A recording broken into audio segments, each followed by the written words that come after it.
Good morning, everyone. Good morning for those of you receive it in the morning and for in the afternoon, wherever you are. Just wishing you all the best and God's grace upon you today. This is Anthony and Cheryl from Faith 5 with your Faith Bite for Just today. a bite to encourage your hearts. We want to continue to encourage you in the walk that He's called you to. You know what? You overcame yesterday. Yes. So you could have victory in today. Victory is yours So today. let us walk it out. Yes. So today, for about 5 minutes, we just want to have a look at 1 Samuel 17, in that passage where David killed Goliath. But before David kills Goliath, and we always focus in on what David did to Goliath. But before he got to Goliath, I want to point out some things that David was doing. David was serving his family. That's right. He was serving his family. Yeah. David was also had been anointed king quietly in his family. But David had to walk this out. Now, while he was serving his dad, looking after his sheep, it's interesting that his brothers were in the war. They were warriors. And he was still tending sheep. And dad sent him to go carry some bread to his brothers. Maybe milk. Yeah, just to see what was happening. And he goes and he's hearing this big thundering. He's wondering what's going on. He says, who is this uncircumcised Philistine? Something rose up in David. A fight rose up in David. The warrior rose up in David. Now he was using some things and he was overcoming in his personal journey before he got to that place. You know, as you said that, what occurred to me was that David could have been offended. Yeah. And I learned something in my own journey to my place of battle. Sometimes we're fighting the battle when we really should be fighting what you're fighting. Yeah. Don't let other people's battle become your battle. That's right. David chose not to be offended. That's One right. of the steps to Goliath. Yes. We get to Goliath as if we just jumped there, but David had to overcome the spirit of offense while he was serving. And I want you to read that passage. So we're just going to pick it up in 31, verse 31 to 40. I'm going to go very quickly through it and then read the passage.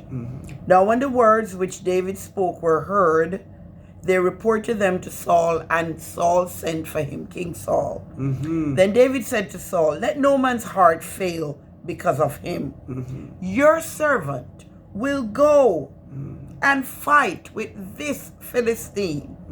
And Saul said to David, you are not able to go against this Philistine to fight with him, for you're a youth, and he a man of war from his youth. But David said to Saul, your servant used to keep his father's sheep, and when a lion or a bear came and took a lamb out of the flock, I went out after it and struck it and delivered the lamb from its mouth. And when it arose against me, I caught it by its beard and struck it and killed it. You hear that, warrior? Your servant has killed both lion and bear, and this uncircumcised Philistine will be like one of them, seeing he has defiled the armies of the living God. Moreover, David said, the Lord who delivered me from the paw of the lion and from the paw of the bear, he will deliver me from the hand of this Philistine. What confidence. And Saul said to David, go, and the Lord be with you. So Saul clothed David with his armor, and he put a bronze helmet on his head. He also clothed him with a coat of mail. David fastened his sword to his arm and tried to walk, for he had not tested them. David said to Saul, I cannot walk with these, for I have not tested them. So David took them off. Then he took his staff in his hand, and he chose for himself 5 smooth stones from the brook, and put them in a shepherd's bag, in a pouch which he had, and a sling in his hand. And he drew near to the Philistine. It's interesting as many times we focus, and a movie just came out recently about David and Goliath, and the emphasis really was upon the size of Goliath and how small David was and the slingshot. See, there are many other things taking place around your life than what you're experiencing right now. And if you're going to walk by faith in God and trust the Lord to deal with the forces, be it a relational issue, be it a health issue, be it a financial issue, they are different steps, prelude to get you where you are. Yes. And if we understand that God has already given you what you need to deal with what you are facing right now, many times we miss that because we are focused upon what's in front of us that looks overwhelming. If you can overwhelm everybody else, doesn't mean it's going to overwhelm you, because the God in you is preparing you for what you're experiencing. And this is one of the things that when David said, David had to make a decision when given help from Saul. David says that this it can't fit me. I can't walk in it.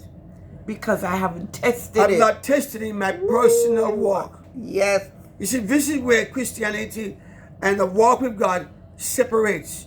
If we're going to be only those who practice our religion and our faith, but don't have a day-to-day personal fleshing it out, walking it out.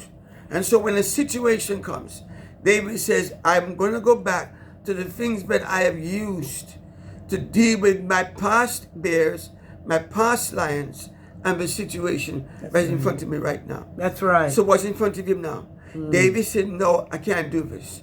Sometimes you're going to say to yourself, no, I cannot do this. I can't put this on myself when there is no grace on me to do this. That's correct. And David goes back to the things that he has used to, but he has walked with in his entire life.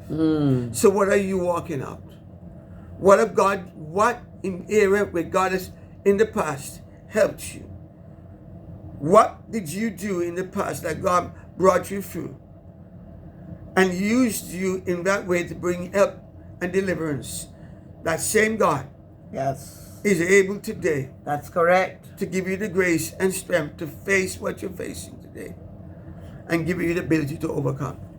We pray that you will understand that you have what you need before you got to your Goliath. It's not just your faith.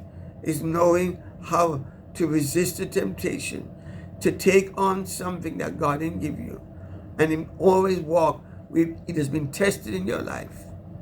And you know God will give you the grace today. So remember, we walk by faith and not by sight. Use what you've tested in the next Trust God right now with that challenge. right now. And you will see the victory in your life every time. Give us a call.